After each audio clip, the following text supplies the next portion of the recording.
We took a traditional rocket engine and we decided to reinvent it from the bottom up.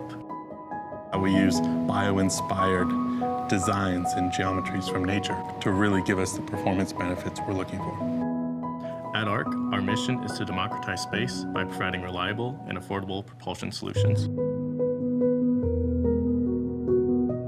Additive manufacturing has been around for decades, but industry is beginning to use it a lot more. So instead of engineers designing for manufacturability, now we're designing for optimization. And that's what's really revolutionary, and that's what we're applying to rocket engines. We first were introduced to Ansys when we were students. We were able to dip our toes in and really get comfortable with the software and learn it. We received a NASA grant to do some work with 3D printed rocket engines. And in the fall of 2013, we became the first student group in the world to successfully design, print, and test a rocket engine.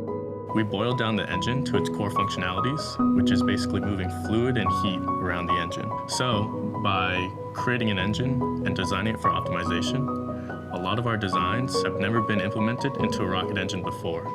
We're trying to utilize nature-driven geometries as well to make these even more efficient. Standard subtractive manufacturing techniques cannot do the same thing that Mother Nature can. For that, you need to use additive manufacturing. The geometry is far too complex, far too nuanced.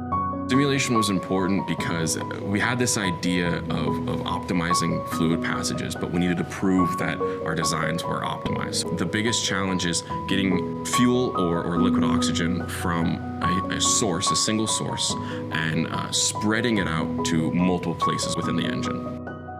As a startup company, especially in the space industry, we're going to need to be very fast and very effective. We want to have a customer come in and talk to us and say, hey, we need this, this, and this, and we want to be able to turn around and give them a viable product as quickly as possible. By being able to take advantage of simulation tools provided by Ansys, we're able to implement innovative designs in a cost-effective way. And so the speed that Ansys gives us really helps us overcome those sorts of challenges.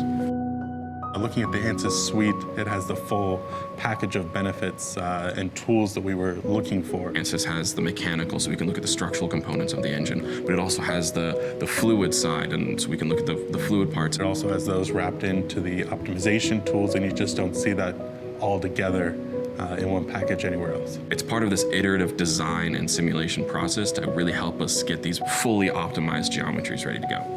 By using Ansys, we're able to be that fast and be that much more competitive.